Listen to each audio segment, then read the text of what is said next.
makita na yung binabayad nating mga buwis sa ganun lang napupunta. Nakakainis talaga. It's so sad that the funds are really being used for something else. For anti-corruption advocate and Pasig Mayor Vico Soto, the culture of admiring these ostentatious displays of wealth should no longer be normalized in the Philippines.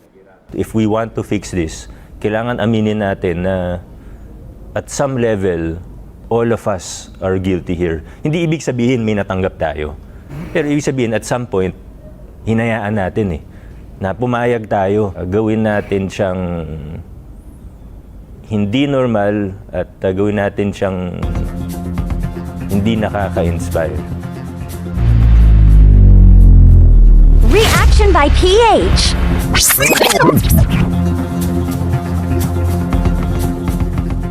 So, yun po, no? Magandang araw po sa inyo lahat. Luzon, Visayas, Mindanao. Ito po, meron na naman po tayong mga bagong tatalakayin. Ito po ay patungkol sa AMLAC.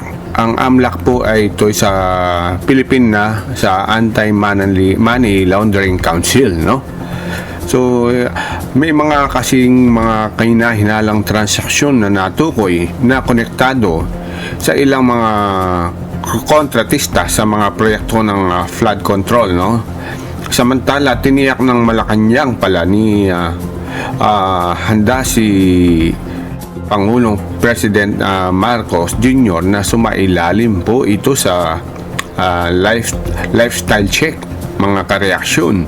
Yun, ayon sa ulat, kinilala na yung Anti-Money Laundering Council ang ilang pangalan na may kaugnayan ito sa mga proyektong ito at kasalukuyang iniimbestigahan ng mga kahina-hinalang transaksyon sa kanilang mga account. Yan. So ito ay pinahayag ng hepe ng AMLAC na siya ring gobernador ng Bangko Sentral na sinimulan na nilang subaybayan ang ilang money trail.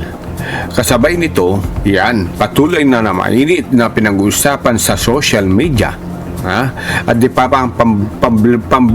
pampublikong talakayan ang mga issue ng nepotismo at garapalang pagpapakita ng yaman, no, sa mga individual yan na may kaugnayan sa mga kontratista. Ayan, mga kareaksyon. Maging ilang mga personalidad, mga kareaksyon sa showbiz ay nagpahayag ng galit at pagkakadismaya sa hayagang pagyayabang ng mga kayamanan ng mga anak ng mga kontratista, no? So yun, no? So ito po, panoorin po natin ito saglit lang po at wag po kayong kukurap at sana po mag-subscribe po sa ating channel. Wag niyo pong kalimutang mag-subscribe, no? At lahat po ng subscriber natin, maraming salamat. Ito na po. Meanwhile, the palace says President Marcos Jr. is ready to submit himself to a lifestyle check. Katrina Domingo reports. The Anti-Money Laundering Council has identified several names tied to flood control projects and is now looking into suspicious transactions linked to these accounts. The chief of the AMLAC, who is also the governor of the central bank, says they have started tracking several money trails. AMLAC is certainly looking at certain names, which it usually does. AMLAC receives a lot of this suspicious transaction reports from banks, and when a name comes up, AMLAC will look at those reports that are related to those names. The other mechanisms are not as effective as tracking the money in banks. If you receive a large amount of cash, it's very likely that you'll deposit it in a bank, and that part of it we can track. This as talk of nepotism and ostentatious displays of wealth of individuals linked to contractors continue to dominate social media and other public spheres of discussion. Even some celebrities have expressed anger and frustration at how the relatives of some government officials and contractors have been shamelessly flaunting their wealth. Kakagalit. So yun po ang sabi ng gobernador ng Bangko Sentral na pag malaki-laki po siguro yung mga nakukurakot siguro ng mga contractors na sinasabi o yung malaking mga tao, may mga proyekto, nakikita po nila sa bangko. So ewan ko lang po kasi nabalitaan ko lang po kasi yung iba daw mga ganyan, mga contractors bumibili daw sila ng mga condo o unit o mga bahay siguro. Ang isang kwarto daw doon lang nilalagay ang mga alam na yan, yung mga pera. So isang kwarto gagawing parang vault, ganun daw yun. Yun ang pahayag na narinig ko kay si Mayor ng Baguio, no? Si Mayor Magalong. So eto na po, sana po wag naman sana, no? Sisipin nyo po. Nakakatawa, no? Isang kwarto gagawing vault ng pera ng isang ano ba yan? Ordinaryong tao lang o ano? Palagay mo, ordinaryong tao, contractor lang, no? Ganun po kayaman, no? So ito po, panoorin din natin si Claudine, no? Kung anong pahayag niya. And nakakalungkot na Mali po pala si Nadine. Ganun po pala. makita na yung binabayad nating mga buwis sa ganun lang napupunta. Nakakainis talaga. It's so sad that the funds are really being used for something else. For anti-corruption advocate and Pasig Mayor Vico Soto, the culture of admiring these ostentatious displays of wealth should no longer be normalized in the Philippines. If we want to fix this, kailangan aminin natin na at some level, all of us are guilty here. Hindi ibig sabihin may natanggap tayo.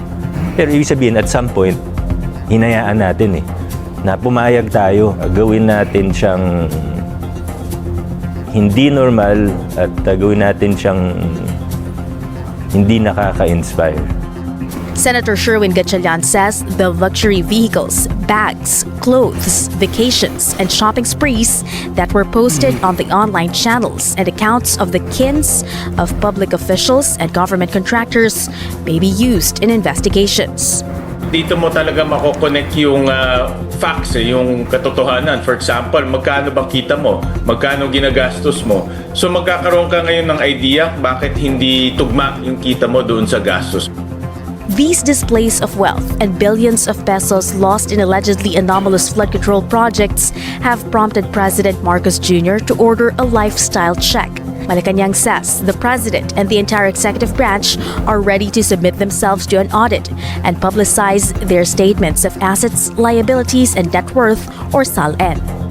Kasama po sa lifestyle check. Pagka po nagkaroon lifestyle check, mauna, mahuli man ang Pangulo, kasama po yan.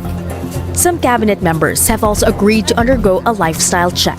In my previous occupation as a businessman, sa head, ginagawa ko talaga sa sariling kumpanya ko yun. That is one good way to catch kung sino man yung alam niyo na may kalokohan. We're open to that, and of course all the employees of the DTI have to go through the lifestyle check.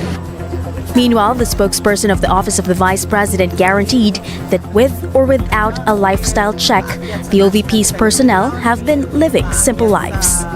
Kasi naman po, ang Office of the Vice President is very much mindful doon sa provision in the Constitution that we are all public servants, public office is a public trust, and we're all supposed to live modest lives. Under Republic Act No. 6713, or the Code of Conduct and Ethical Standards for Public Officials, all government personnel must live modest lives and shall not indulge in extravagant lifestyles and ostentatious displays of wealth. Katrina Domingo, ABS-CBN News.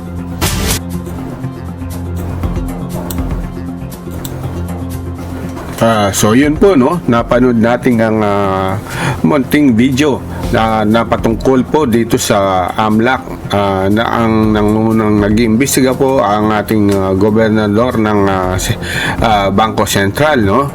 So sana po ito'y malutas na rin. So lahat po kasi ng mga malaking pera ngayon, yan sigurado matitrace po nila pag pinasok sa bangko.